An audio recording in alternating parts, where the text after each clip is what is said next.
much for the invitation to be a speaker at the Economist Forum today and to speak about the future of money.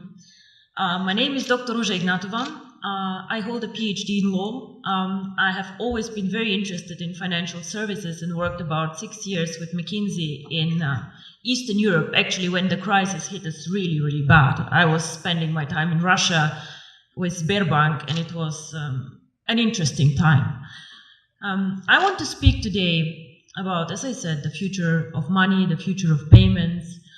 And I am, how to say, a bit sad to listen to the speaker before me, who are having such a gloomy outlook, focusing on all the issues that the region faces, and showing us a future where we have to do a lot of catching up in Eastern Europe, a lot of work, a lot of tasks, a lot of issues. So I would like to take a bit of a different approach. I would like to show people that Eastern Europe can innovate, that Eastern Europe can bring growth, that we are not just a follower country catching up, but actually that we also can show the world that we can do a lot. Our company, which is very young, 1.5 years old, actually writes history currently with cryptocurrency. OneCoin currently reached a market capitalization of $1 billion 3 days ago, which makes me extremely proud. And we have a network of 650,000 users over 190 countries, and we come from Eastern Europe. We started actually in this country, we had the idea in this country, and we do not only describe the future of money, actually we take a very active approach of shaping the future of money.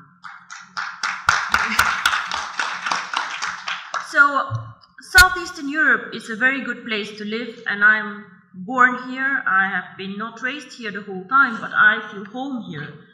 But however, even we cannot take an isolated approach and see ourselves as an own microcosmos. The world is getting smaller and smaller. We are living in a world with globalization. Technology is developing at a speed that makes me dizzy sometimes, seeing what happens around us. And all the innovative companies like Facebook, Google, Apple, all of them, unfortunately, are either not even coming from Europe, or like we are just a follower and just saving all our money in Eastern Europe, which is a lot of money for us to go and to buy the newest iPhone outside. So with globalization, the world becomes much smaller, much more transparent, and the needs of consumer and of companies actually change a lot. We have a lot more needs for cross-border transactions.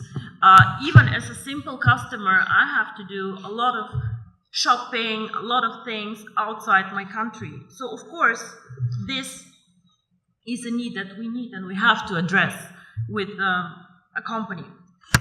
So what is the future of money? In my opinion, the future of money, or a big part of the future of money, will be outside the banking system as we know it today. Traditional businesses either will change or new entrants will come in the market. One of the most spectacular entrants that I've been following now for about 5 years is Bitcoin. Now, Bitcoin is a cryptocurrency, the first cryptocurrency, the biggest cryptocurrency currently. And these people who created Bitcoin, nobody officially knows who they are, have my fullest respect for the innovation, disruption, and value creation that they actually did to the financial market.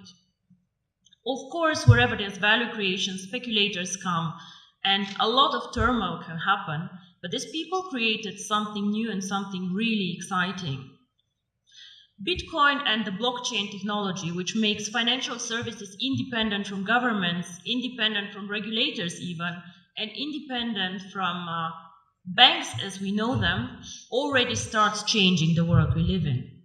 However, Bitcoin until now and the more sophisticated cryptocurrencies have been a payment system, an investment system for the either very sophisticated people out there with a very, very solid IT background, for the smart ones, or for the elite who has a lot of money and diversifies their portfolio with a new exotic investment like Bitcoins.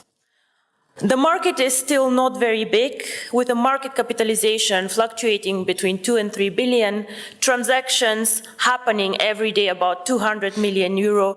So we still have a lot of potential to grow in the cryptocurrency market, but we see a start. So We have been, or are we still an emerging market? I'm not sure what is politically correct to say, but emerging markets are out there. And we can speak about Latin America, we can speak about Asia, we can speak about Africa, extremely interesting market actually, which is like catching up now. And we can speak about also the small Asian countries. In all these countries, we have an issue that we also had here actually, a lot of people who are underbanked, unbanked, or just forgotten by the big players. Why? Because they're poor, because they have needs that are not that interesting in the transactions, or simply because some of these people do not have proper documents. I have been in countries where people, every one of them has a smartphone, but has no proper ID card. So how do these people bank? I have been in Singapore and seeing Indian people working very, very hard to support families in India. How do these people send money to their families and to their loved ones? Remittance business in Dubai, all the Filipinos working there and pushing economy. What do these people do? What they do is they either go to a bank to do foreign exchange, they go to a Western Union outlet, and they pay high fees. Because why? We as a financial sector charge always most the ones who are the poorest, who are like the ones with the needs that nobody else can serve. If you're an affluent customer, if you have a lot of money, the banks will fight for you, they'll give you cards for free, they'll do their best to make you happy. But the people out there, the mass customers, the ones who actually change the world, the ones who are working for economy, these people are underserved, underbanked, and I believe that cryptocurrency can change their life. And not only me, actually, I think Bill Gates believed the same and said that cryptocurrency can make a huge difference for emerging markets. So, what is really the future of money? I believe that if cryptocurrency is spread out there to the mass market, to people who can be made understand cryptocurrency, and as you say, cryptocurrency sounds very, very complicated, hidden, complex. Can I do it? If we manage to make cryptocurrency actually accessible to people out there who are smart enough to understand a smartphone, who are smart enough to move and to work in an Asian country, if we make it simple, we can become actually the next mass phenomenon, like Google, like Facebook, become a network of active users. Until now, cryptocurrency did not make the leap, in my opinion, because it is not user-friendly, because it's not easy to use for the mass market, and because people perceive it as very difficult. So the person or the company who makes it actually to make cryptocurrency easy to use, accessible in the markets that need it, and this is not the US, gentlemen, this is the emerging markets where people want to work with it, to use it. If we make cryptocurrency not only a tool for speculators and investors to make quick money, but make it usable, if we work on KYC, on documentation, on making it transparent and bringing cryptocurrency to the traditional world, with the regulators, by the way, the US actually government, 4 weeks ago, they said that cryptocurrency is actually in a status equal to commodities. So it means that actually cryptocurrency can be treated like virtual gold. Commodities is gold, is silver, platinum, and apparently bitcoins. So the future of money can be searched, I think, outside the banking system because we are still more flexible. We do not fight the issues that the banks have, and because we think that the next big thing is based on technology, on the internet, and on the network phenomenon that we see in all these big companies out there. I think if we manage to provide a consistent strategy, a case to use the currency, and an easy access, which is aligned with the regulators out there, transparent, safe, cryptocurrency can actually be one of the preferred methods of payment, and not only bank transfers, card transfers, and all the traditional ways that we deal money with.